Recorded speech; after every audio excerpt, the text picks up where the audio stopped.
can be very penetrating and cold. That's what black magicians develop. If we use the heart, though, we can move that clairvoyance to a much higher level. That's not just looking into people's weaknesses or how we can manipulate them, which can be done clairvoyantly, but actually looking into the soul nature of the person. What is the divine core of that person?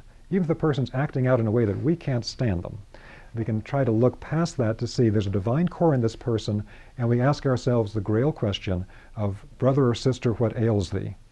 You went through some type of suffering to be able to manifest yourself in this non-skillful way in the world that I find difficult to interact with. But it's based on suffering. That's why the Buddhists talk about, all life is suffering, everyone has suffered. The only way to get past anger and to forgive your enemies is to understand that your enemies suffer too. And so at this stage, the illumination of the heart really comes into play. There's other aspects as well. 5, at this stage, you would have in classical text where a person is called so-and-so the Greek, so-and-so the Persian, so-and-so the Samaritan. And what's hidden behind that is that at this stage, the person is actually becoming a representative of their people, of their tribe, of their group. And so they can actually represent what is good in the cultural impulse of that entire group of people. And those are the kind of people you always wanted to lead your group in ancient times. And so it always used to be that the person that was the oldest and the most spiritually illuminated led the country. Then it became a big political thing, but classical times, that was the ideal. Then the 6th stage was that of the sun hero. The sun hero you find in many ancient texts described, and this is the point where the person is literally connecting to the forces of the sun.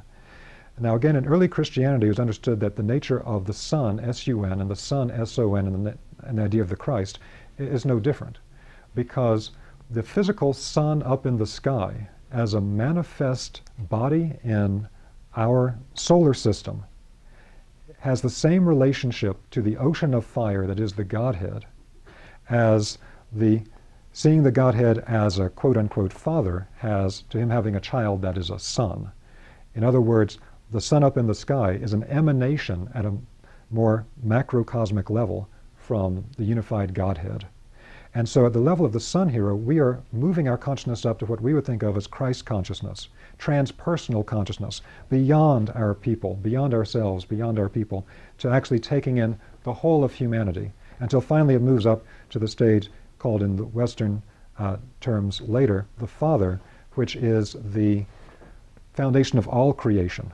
What the Buddhists talk about, all sentient beings. I will continue to incarnate to aid all sentient beings until they attain enlightenment. So this is the way it was described classically as the stages one goes through.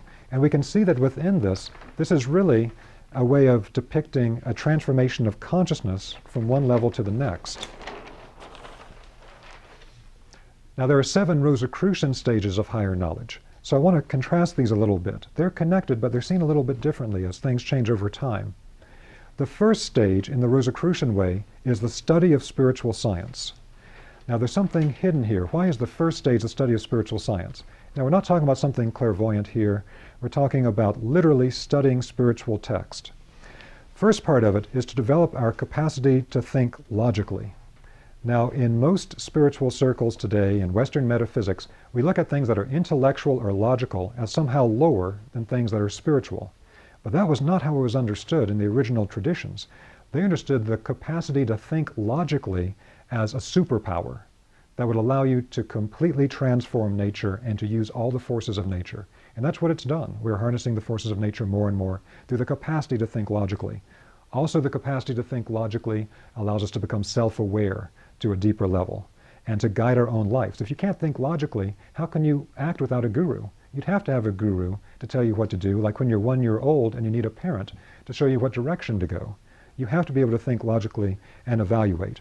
So the study of spiritual science is connected to this, to actually get a framework. You have to have a context to understand things. If you don't have a context, you can't possibly evaluate what's going to be my best option to do in this situation. You have to know what your choices are and the whole context they fit in. But there's something else hidden behind it. And what's hidden behind it at the deeper level, when you take off one of the veils, is that the study of spiritual science allows you to put into your mind an understanding of a particular structure.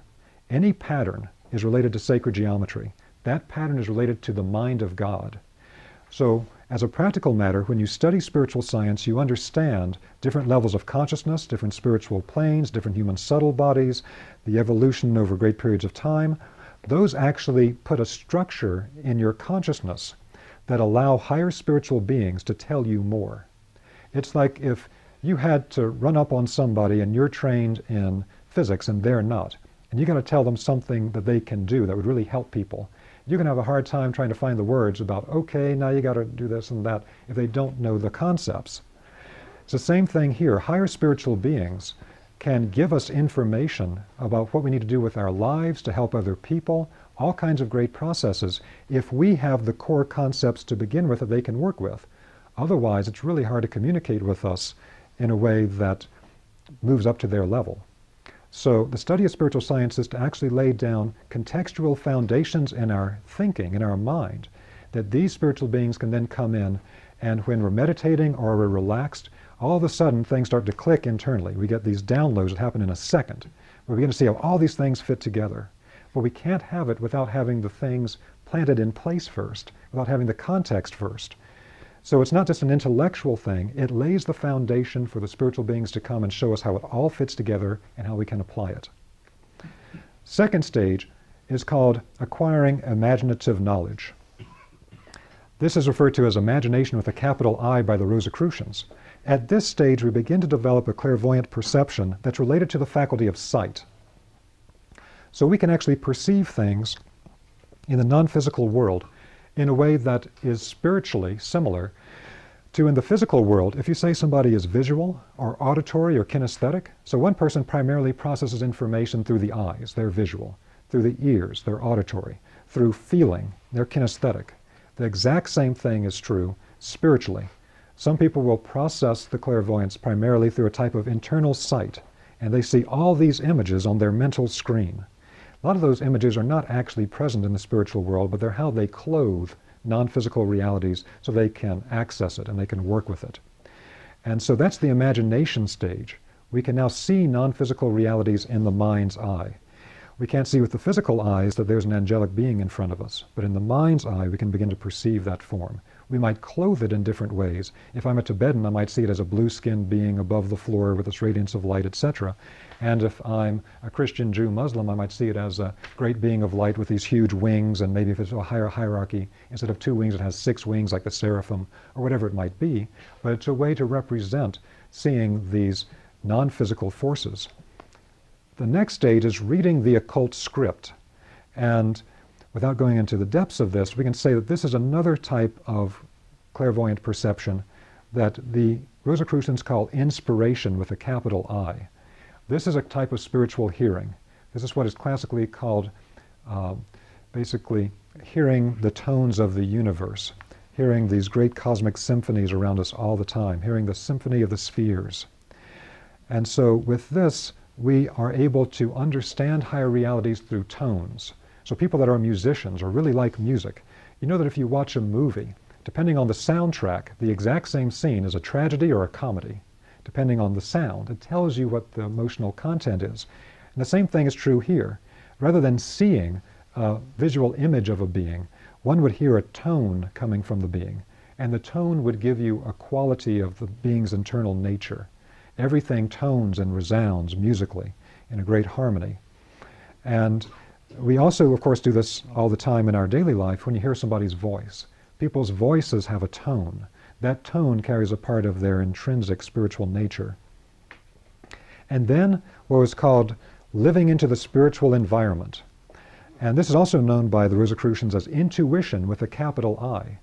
This intuition is the ability to actually feel and interact with higher spiritual realities through how things feel internally. And so it's like a kinesthetic person. They have to feel something, they have to touch it. Now, this stage is something that actually allows us, you see that this is actually at a deeper stage than the imagination stage, seeing the image.